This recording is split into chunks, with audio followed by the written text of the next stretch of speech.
बन चुकी है और फिर सिर्फ 16 रन के स्कोर पर पहला झटका लगा गिल। 4 गेंदों पर 5 रन बनाकर आउट हो गए। वो पल जैसे एक हल्की सी खामोशी लेकर आया, जैसे जीत की राह में एक छोटा सा मोड़ आ गया हो, जिसने इस मुकाबले को अचानक और दिलचस्प बना दिया। लेकिन क्रिकेट की खूबसूरती यही है कि हर गिरावट के बाद एक नई कहानी जन्म लेती है। तीसरे नंबर पर आए जोस बटलर और उनके साथ क्रीज पर डटे रहे साई सुदर्शन, दो ऐसे खिलाड़ी जिनकी बल्लेबाजी में शोर कम लेकिन असर बहुत गहरा होता है। दोनों ने जल्दबाजी नहीं दिखाई, किसी तरह की हड़बड़ाहट को अपने करीब नहीं आने दिया। उन्होंने मैच को समझा, हालात को पढ़ा और फिर धीरे धीरे एक नर्म सी लय के साथ अपनी पारी को आगे बढ़ाना शुरू किया। यह बल्लेबाजी चौकों छक्कों की चकाचौंध से दूर थी, लेकिन इसमें एक सुकून था। हर रन जैसे सोच समझ कर लिया जा रहा हो, हर शॉट जैसे किसी खूबसूरत कहानी का हिस्सा हो। साई सुदर्शन का शांत स्वभाव और बटलर का अनुभव, यह संगम किसी मधुर धुन जैसा लग रहा था, जिसमें हर सुर अपने सही वक्त पर गूंज रहा था। उन्होंने मिलकर एक ऐसी साझेदारी बनाई जिसने न सिर्फ स्कोरबोर्ड को आगे बढ़ाया, बल्कि टीम के भीतर आत्मविश्वास की लौ को भी जिंदा रखा। शुरुआत में जो दबाव गिल के आउट होने के बाद बना था, उसे इन दोनों ने अपने संयम और समझदारी से धीरे धीरे खत्म कर दिया। रन भले ही तेजी से नहीं आए, बड़े शॉट्स भी कम ही देखने को मिले, लेकिन उनकी बल्लेबाजी में एक भरोसा था, जैसे उन्हें पता हो कि जीत जल्दबाजी से नहीं बल्कि समझदारी से हासिल होती है। पावर प्ले के अंत तक 1 विकेट के नुकसान पर 58 रन, यह आंकड़ा सिर्फ स्कोर नहीं था बल्कि एक बयान था कि गुजरात टाइटंस अब भी इस मैच में पूरी मजबूती से खड़ी है। जिस तरह पहला विकेट जल्दी गिरा था, उसके बाद यह वापसी किसी खूबसूरत पलटवार से कम नहीं थी।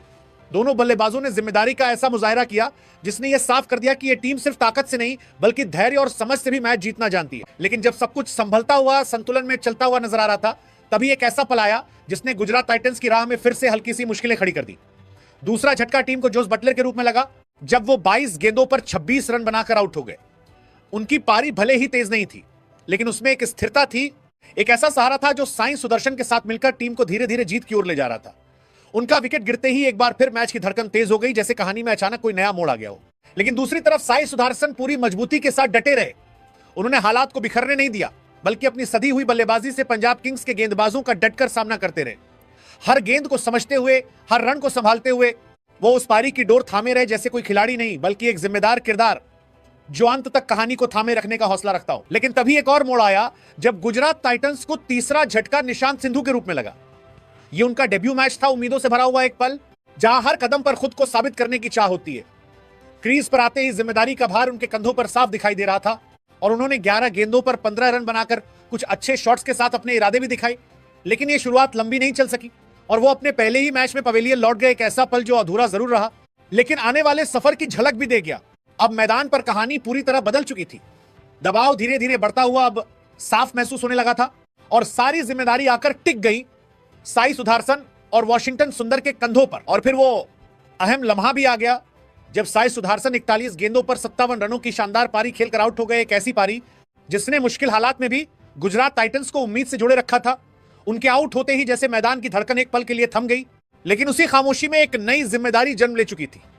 अब क्रीज पर खड़े थे वॉशिंगटन सुंदर और उन्होंने एक सीनियर खिलाड़ी होने का पूरा एहसास दिलाया। बिना किसी घबराहट के, बिना जल्दबाजी के उन्होंने इस दबाव भरे मैच को अपने कंधों पर लिया और धीरे धीरे समझदारी के साथ उसे अंजाम तक पहुंचाया। हर रन में सुकून था, हर शॉट में यकीन, जैसे उन्हें पता हो कि यह कहानी कैसे खत्म करनी है।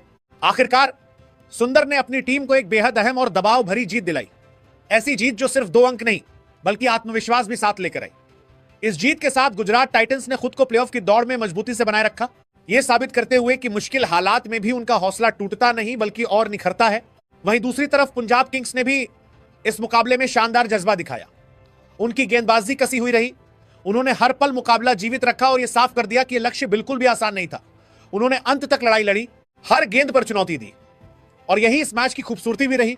फिर भी इस हार के बावजूद पंजाब किंग्स के लिए राह अभी खुली हुई है।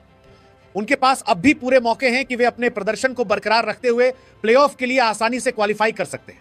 यह सफर अभी खत्म नहीं हुआ, यह कहानी अभी भी सांस ले रही है और शायद आने वाले मैचों में फिर से एक नई रोशनी के साथ चमकेगी। उम्मीद करता हूं कि आप लोगों को हमारी ये वीडियो ज़रूर पसंद आई होगी। अगर आप लोगों को हमारी ये वीडियो अच्छी लगी हो तो आप लोगों से गुजारिश है कि please like, share and subscribe ज़रूर कर दीजिएगा और इस वीडियो को लाजमी शेयर कीजिएगा।